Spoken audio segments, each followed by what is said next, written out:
break down the quarter with Tesla investor Ibrahim AlHusseini. Ibrahim, welcome back. Good to see you. Yeah, thanks for having me again. So the general tone today is that you got to give them a lot of credit for stabilizing production. They obviously thought fast. They continue to innovate, but that credit sales really aren't how you want to qualify for S&P inclusion. Is there too much emphasis being put on that point? Yes, there is. And as you know, my overarching thesis, both in my private and public holdings, is that consumers are going to be voting with their dollars from now on. These are digital natives. They grew up in a world that's connected and understand the interconnectivity of everything. And I'm very bullish on a future with transportation being electrified and the grid being clean. So with that said, Tesla has done an excellent job. They eliminated the dealer model. They created the supercharged network. I mean, they've done a stupendous job. Is it worth $1,600 a share? That's only possible when you have the market flooded with retail investors who are first-time investors on platforms like Robinhood, treating Tesla as if it's a technology stock and not a manufacturing stock. And if you look at their margins, they don't have the recurring revenue and the margins, the incremental low-cost margins of every additional customers that a technology company has. They have, if they're performing perfectly, 25% margins, which is more in line with manufacturing. So I think the stock is through the roof, mostly because of first-time investors who are very excited about the brand. It does warrant it, but not to this degree. Well, a lot of those first-time investors would argue it's not an OEM, right? Even though we've been waiting for years for it to earn a traditional OEM multiple. They argue this is an iPhone that you download updates for, and you just happen to drive in as well. Why is that wrong? Well, that's a great point. It also goes back to my original point, which is, when you're on a platform like Microsoft or Google, they make incremental revenue on you every day. These Teslas, they're made really well. They're going to last for decades. So, the upfront cost and profit is really a one-time event. Maybe there's small incremental revenue that happens from time to time. And with these first-time investors, and no offense to everybody, that happens with all of us, and they have to make a bet on the future. Is the future one of car ownership, or is the future one where transportation is a service? And I'm betting on the latter. We're all home, working out of our homes, so transportation is less important. Once the Ubers and Lyfts of the world transition from having drivers to autonomous vehicles, they're going to make higher margins per ride, but also the cost for consumers is going to plummet.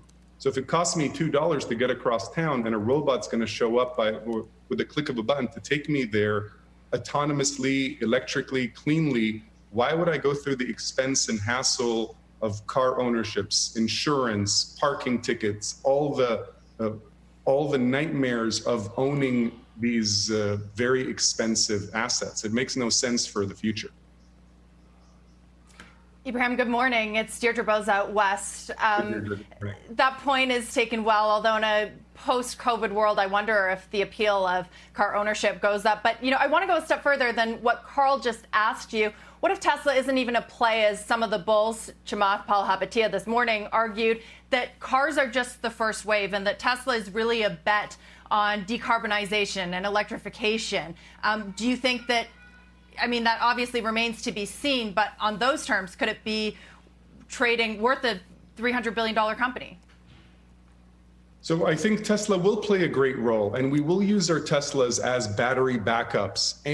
So all of that is going to happen. But when you're factoring all of that in, and you're betting on a price today that reflects 15 years from now earnings, there's too many stars that have to be aligned for it to justify the price. I'm not saying the Tesla model isn't a great one; it's a stellar one. And they will be a massive company, and they will branch out into other verticals. My home right now that's being constructed up in the hills of Los Angeles is going to have a Tesla battery, and it's going to have Tesla solar panels, and it's going to have 2 Teslas in the driveway. That's all great.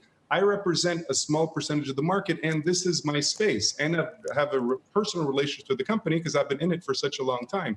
Does not justify a $300 billion valuation today, maybe 15 years from now. Yeah, Ibrahim, good morning. It's John. Tesla's $1,600 a share right now, and I can't forget, Elon said it was expensive at $700 just a couple months ago. So this isn't. You don't have to be anti-Tesla to think, okay, this is kind of expensive to pay for it right here. Here's what I wonder, though. If you believe in Tesla's mission, in its goals, in its ideas, in its technologies, are there other stocks that you can buy right now along with that mission that aren't as expensively priced and that perhaps are a better value? What would those be?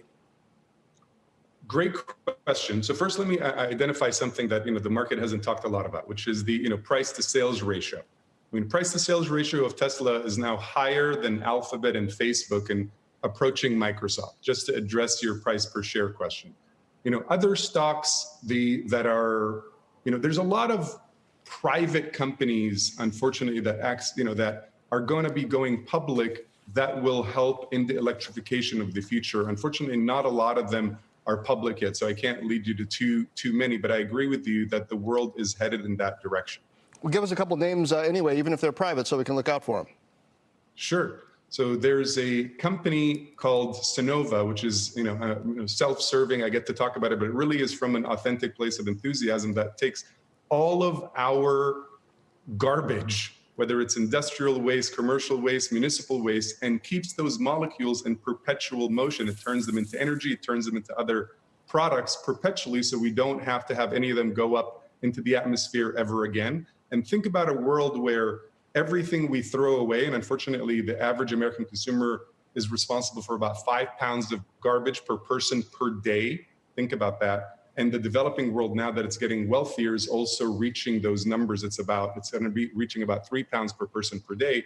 All of that waste, we're going to be buried in it unless we do something with it. And this company is turning that into energy and into biofuels and into plastic, which is the only solution I have found to actual real recycling. So imagine that world where our planes are powered by our garbage, our electricity grid is powered by our garbage. This is the future we're going to be living into.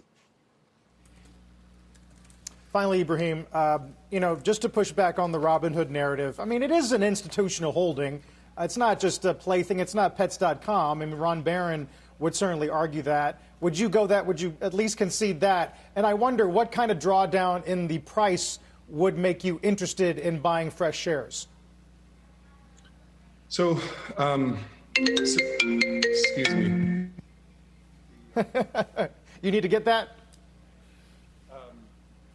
So I'm 100% conceding that this, the trend of...